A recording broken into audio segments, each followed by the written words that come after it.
ETF index mutual funds నేర్చుకుని stock మార్కెట్లో రాణించాలనుకుంటున్నారా? వెంటనే ఈ నెంబర్కి కాల్ చేయండి.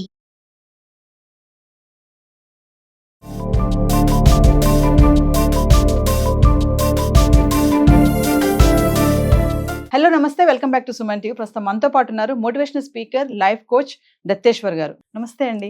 నమస్తే అండి. సార్, ఈ టాపిక్ తీసుకున్నానే కానీ నాకు చాలా కామెంట్స్ వస్తాయి ఖచ్చితంగా. మరి మీరు ఎలా మాట్లాడతారో చూడాలి నేను కూడా. అంటే లేడీస్కి మామూలుగా పరాయి మగాడితో ఎలా బిహేవ్ చేయాలి, ఎలా ఉండాలి, ఎలా మాట్లాడాలి, ఎలా అంటే ఆ ఫీలింగ్స్ కానీ ఆ ఫేస్ ఎక్స్ప్రెషన్స్ కానీ ఇవన్నీ కూడా అంటే ఈ మధ్య కాలంలో మనం చూస్తున్నాం చాలానే. అది టీనేజర్స్ దగ్గర నుంచి పెద్దవాళ్ళ వరకు కూడా ఇవి కనిపిస్తున్నాయి మనకి. అంటే ఆడవాళ్ళు కోపడతారేమో ఈ మాటలకి. చూద్దాం అంటే ఎందుకు ఇలా తయారవుతున్నారు ఆఫీస్ ప్లేసెస్లో కానీ, వేరే మగవాడితోటి వీళ్ళ రిలేషన్ కానీ, మాటలు కానీ, ఈ యొక్క ఏమంటారు టచింగ్ కానీ ఇవన్నీ ఎలా ఉంటున్నాయి అంటే తెలియటం లేదా, తెలిసే ఇలా బిహేవ్ చేస్తున్నారా, లగ్జరీ అనుకోవాలా, ప్యాషన్ అనుకోవాలా, అంటే ఏం చెప్తారు? మంచి క్వశ్చన్ వేశారండి. ఇప్పుడు నేను చెప్పేది అందరి లేడీస్ గురించి నేను మాట్లాడట్లేదు. ఎక్కువ మంది సమాజంలో చాలా ఎక్కువ మంది వాళ్ళ ప్రవర్తన తీరు ఎలా ఉంది, యాక్చువల్గా వాళ్ళు ఎలా ఉండాలి, ఇప్పుడు ఎలా ఉంటున్నారు, దానివల్ల సమాజం ఏ దిశగా పరుగులు తీస్తుందో నేను చెప్తాను మీకు. మన పూర్వకాలంలో అమ్మాయి ఈ విధంగానే ఉండాలి, స్త్రీ ఈ విధంగా నడుచుకోవాలి అని ఎన్నో రకాలుగా మన సంస్కృతి సాంప్రదాయాలు చెప్పాయి. ఆ విధంగా నడుచుకున్న రోజులన్నీ మనం స్వర్ణయుగంగా చెప్పుకోవచ్చు.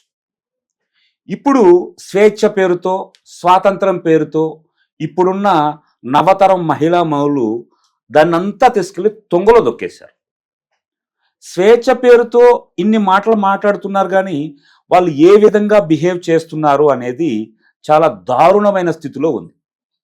ఒక చిన్న స్కూలుకు వెళ్ళే పాపాయి దగ్గర నుంచి మొదలు పెడితే అక్కడి నుంచే బాలికల్ని ఈళ్ళ వేలో తీసేసుకుంటున్నారు. నువ్వు ఇలా ఉండాలి, ఈ విధంగానే మాట్లాడాలి, నువ్వు అమ్మాయివి, నువ్వు చెప్పిందే నడవాలి అనే విధంగా తీసుకొస్తున్నారు. వస్త్రాధారణ దగ్గర నుంచి, ప్రవర్తన దగ్గర నుంచి, మనిషితో మాట్లాడే విధం గురించి, వాళ్ళకున్న హక్కులని స్వేచ్ఛా స్వాతంత్రాల పేరుతో మన సంస్కృతి సాంప్రదాయాలను తొంగలో దొక్కేస్తున్నారు. మనిషి అంటే విలువ లేదు.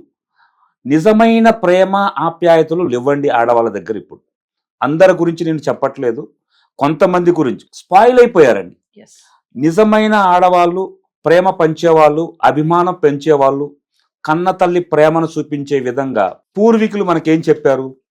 ఆడవారు కనపడితే చేతులెత్తి మొక్కే విధంగా ఉండాలి అన్నారు. ఇప్పుడు చేతులెత్తి మొక్కే విధంగా లేదండి, చెప్పు తీసుకొని కొట్టే విధంగా ఉన్నారండి. కానీ దురదృష్టవశాస్తు అలా కొట్టలేని పరిస్థితి, అలా అనలేని పరిస్థితి.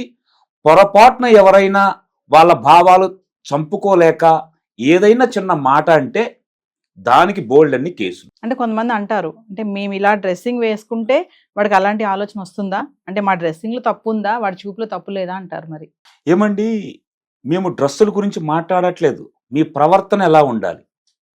సరే, వాళ్ళు మిమ్మల్ని చూసి ఎదుటి వాళ్ళు ఏమనుకుంటున్నారు పక్కన పెట్టండి. కంఫర్టబుల్ పేరుతో, సౌకర్యం పేరుతో స్త్రీలు చేస్తున్న విషయాలు అన్నీ ఇన్ని కాదండి. ఏమండి, కంఫర్ట్గా ఉంటే ఉప్పేసుకొని తిరుగుతారా? కంఫర్టే నేను కాదంటలేదు, మీరు ధరించే దుస్తులు సౌకర్యంగానే ఉండాలి. అంత మాత్రం దాన్ని వేరే వాళ్ళని రచ్చగొట్టే విధంగా ఉండకూడదు కదండి. ఎదుటివాడు మంచివాడే చెడ్డవాడు పక్కన పెడదాం, ముందు మీరు సమాజం పట్ల ఏ విధంగా వ్యవహరిస్తున్నారో చూసుకోవాలిగా. మీరు సమాజంలో బయటకు వచ్చినప్పుడు, బజార్లో వచ్చినప్పుడు ఎలా ఉండాలండి? బజార్లో మీరు కొంచెం అసౌకర్యమైనా పర్వాలేదు కానీ 10 మంది మిమ్మల్ని గౌరవించే విధంగా ఉండాలి. మిడ్డీల పేరుతో పాశ్చాత్య సంస్కృతిని తీసుకొచ్చి బట్టలు వేసుకోకుండా నిక్కర్లు వేసుకొని చినిగిన బట్టలతో లోదుస్తులతో బయటకు వస్తున్నారండి. ఇంత దారుణమా? మీరు లోదుస్తులతో బయటకు వచ్చి వేరే వాడితో అసభ్యంగా ప్రవర్తించి మళ్ళీ ఇది మా సౌకర్యం గురించి వేసుకుంటున్నాము, దుస్తుల గురించి అడిగే అధికారం మీకు లేదు అని తిరిగి మళ్ళీ వాళ్ళ మీద కేసు పెట్టడం ఎంతవరకు సమంజసం అంటారు? ప్యాషన్ అంటున్నారు, ఇప్పుడు తల్లులే చెప్తున్నారు, మీ ఇష్టం వచ్చినట్టు మీరు ఉండండి, మేము అలా మా వయసులో మా ఏజ్లో మేము అలా ఎంజాయ్ చేయలేదు, మిమ్మల్ని ఎందుకు మేము స్ట్రిక్ట్ చేయాలి, రెస్ట్రిక్ట్ చేయం మిమ్మల్ని, ఉండండి మీరు అలాగా పర్వాలేదు, ప్రపంచంలో మీరు ముందుకు వెళ్ళొచ్చు అని కూడా తల్లులే కూడా అలా ముందుండి చెప్తున్నారు. కొంతమంది తల్లులు ఉన్నారు అలాంటి వాళ్ళు. అలాంటి తల్లులందరికీ నేను ఒక మాట చెప్తానండి. ప్యాషన్, స్వేచ్ఛ, సౌకర్యం ఇలాంటి పదాలు ఉపయోగించి వాటి అర్థాలనే తీసేస్తున్నారు. ప్యాషన్ అంటే ఏంటండి? ఇప్పుకొని తిరగమనేది ఏ ప్యాషను చెప్పలేదండి. వివిధ ఇతర దేశాల వాళ్ళు కూడా మన సంస్కృతిని ఉపయోగించి మంచిగా నిండుదనంగా బట్టలు కట్టుకుంటున్నారు. అలానే నేను చెప్పట్లేదు మీరు మిమ్మల్ని అందరినీ చుట్టుకొని తిరగమని నేను చెప్పట్లేదు. కానీ 10 మంది గౌరవించే విధంగా మీ వస్త్రధారణ ఉండాలి, మీ ప్రవర్తన ఉండాలి. మీరు బట్టలు విప్పుకొని తిరుగుతూ ఎదుటివాడికే తప్పు, వాడి భావన అలా ఉంటే మేమేం చేయాలి అనడం ఎంతవరకు సమంజసం? సత్యేశ్వర్ గారు, ఇప్పుడు ఏంటంటే ఈ మధ్య కాలంలో చూసుకుంటే అపార్ట్మెంట్స్ వచ్చేసాయి, గ్రేడెడ్ కమ్యూనిటీస్ వచ్చేసాయి, ఇంకా వర్కింగ్ ప్లేసెస్లో కూడా లేడీస్ ఎలా ఉంటున్నారంటే ఫ్యాషనబుల్ అయిపోయారు బాగా.